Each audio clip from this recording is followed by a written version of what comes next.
Welcome to another NEXUS Podcast, and we're recording here at the Global Exposome Summit in Citrus, and I'm thrilled to have Dr. Elliott Price join us for this podcast. Elliott is an assistant professor and a junior principal investigator at the Human Exposome Research Group at RECETOX at Masaryk University in Brno in the Czech Republic. Thank you for joining us. And you have been doing a tremendous amount of work doing method development to better measure the chemical exposome, a lot of work on harmonization. You've been essential in building IRENE. So can you tell us just how you entered the field of exposomics and your journey to what you're doing right now?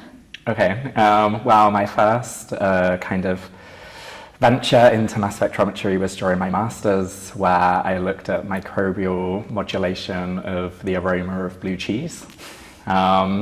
Mostly I took the project because I like to eat a lot of cheese. And then from there I transitioned into plant biochemistry, doing a PhD that focused on a breeding program that incorporated metabolomics for the development of Dioscorea, or true yam, so a staple crop predominantly eaten in Western Africa. And then from there I moved essentially to RECETOX and transitioned again to work on humans and chemicals in humans and how that comes. Oh, that's fascinating. I didn't realize, I had heard the blue cheese before and that connection, but I didn't realize how much that then also extended into your doctoral work, looking at other type of food products too. Mm-hmm. And now you're measuring it all. Trying to. Well, that's a really fascinating path into what you're doing right now. And a lot of what you're doing currently with your work is very much focused on harmonization. Can you tell us why harmonization of how we measure things is so important? Essentially, harmonization to be able to integrate data is necessary to essentially have replication studies, validation. We do a lot of multi-cohort work where essentially we measure populations that are geographically separated, and typically what would happen is normally people would measure in a local vicinity using their own methods, and then they wish to compare data elsewhere to have external replications or validations, and then if you use different methods it's very difficult to compare the data. So we spent a lot of work attempting to harmonize both data reporting but also actual measurement. And then that obviously counters upstream with the requirements to harmonize sample collection, study design, and the whole flow. Can you give us a little bit of insights on how that's progressing? So essentially it's instrumental from our work, where also RECETOX is leading and coordinating development of the European research infrastructure based on the human exposome. Essentially it's a European research infrastructure that is now going global, so it includes 25 countries, partners including the US, where we cooperate directly with NEXUS. And it's slow progress because it's building foundational steps, but already we have multiple laboratories that are operating the same methods that were developed. We cooperate, for example, with EBI, and then on data reporting and standardization at a research infrastructure level, we try to incorporate this into multiple projects that were involved just to promote harmonization across the whole domain. It's incredibly impressive, just the scale and the buy-in and the support that you have internationally, not just across Europe. Can you share, are there been any bottlenecks within this process as we move forward towards this goal of harmonization? Numerous bottlenecks.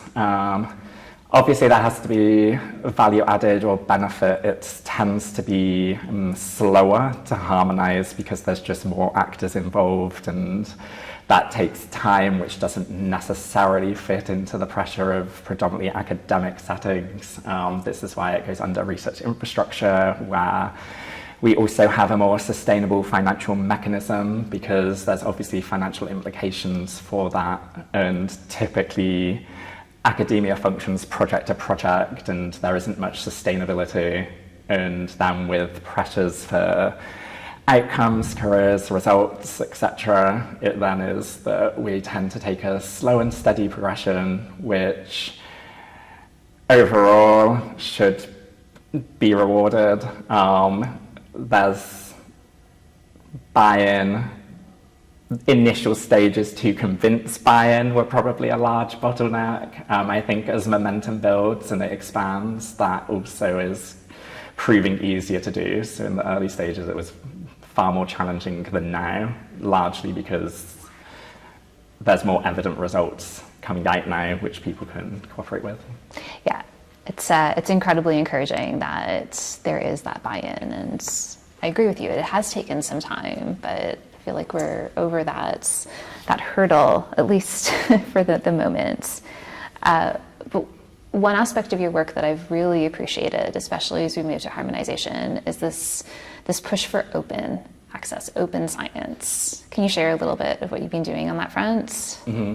Essentially, we operate under open science and FAIR principles, largely on the basis that typically within the domain, people need to be able to verify actual results, and that requires the transparency not only of reporting just the results, but also how they were generated. So we essentially, from our side, make as much possible work open.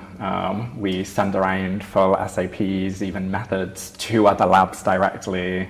We will try and send as much as possible. Obviously, that also has the implications of agreements based on predominantly, we measure cohort samples. So there's implications on cohort owners also co-sharing the data, or specifically, not everything can be fully open, but everything should be fair in that sense. Which is so important for those labs that have been operating high-res mass specs for years in other omic domains, but also for those that are entering Exposomics and they want to be able to set up a high-res mass spec and just knowing where to start. So that's just been...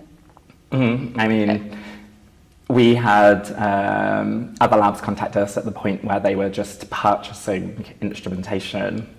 And then from installation of the instrument, it was only a month, a couple of weeks even, before they could actually operate the full method, just because we sent them the whole method that was direct installation onto their exact setup, which is not what we faced when we purchased the instruments. We spent close to a year developing. And there's no need to be going through and reinventing the wheel and having those hurdles. So at that point of knowing that you want to be able to do these measurements, having an understanding for what that optimal mass spec is and trying to align is so important. So I'm incredibly thrilled to hear that people are engaging and you are sharing as well. I mean, it's a choice. It isn't, we're not prescriptive. There has to be some, within the whole arena, there has to be some diversity of methods to attain broad, diverse chemical coverage. There needs to be a plethora, but also to achieve scale and capacity at the numbers of samples that we do wish to measure. That also has to be core sets of harmonized and standardized analyses that are operable at scales larger than single sites. So both coexist in that arena. Of course, but just to think of having an instrument installed and a month later to be generating usable data because you're leveraging all of these standard operating procedures. I mean, that's a dream. And we're trying to just simply replicate what we have, even within our own lab, multiple instruments running the same methods. It's much easier than full method development each time. Okay, so let's get into that. So you operate an incredibly impressive non-targeted facility that I was lucky to be able to see at RECETOX. Absolutely gorgeous. Could you tell us a little bit about some of the samples that you're running and some of the findings you've had there? So Essentially, we run a lot of population cohorts, predominantly from Europe, in various European projects that also fell under the European Human Exposome Network. So one project, for example, was Athlete, another project was Expanse. Both of them essentially contained multi-country nested studies or sub-cohort populations. So one was focused predominantly on adolescents, but from a then followed birth cohort. And the other one was samples from essentially a matured birth cohort, which then was again multi-country nested sub-cohort studies. It allows us now to map actually across different ages in the same geographical regions, for example, to compare exposure profiles that effectively would be somewhat respective to temporality, along with also then obviously just doing cross-country or cross-regional comparisons, because that's within the inherent design. So just because we apply the same method to samples across various different projects, it actually adds value on both ends of those comparisons. Amazing. Well, as we wrap up, are there any things that you'd like to share for some early stage investigators as they start to think about perhaps measuring the chemical exposome or application of the data from it? Oh, that's a tricky question. Focus on strengths of what you can do, because it's such a wide domain that there will not be a single site doing and covering all aspects of research. And communicate and cooperate as much as possible, because typically I've learned a lot just from chatting to so many other players in other labs, and typically being like, wow, this is great, pay credit where it's due if they have something, and tend to be like, can I copy this? And if you ask, they normally are very willing to cooperate and collaborate, and that one makes it faster, two, it's just simply more enjoyable. So important. Collaboration is essential. Working as a team, the team science.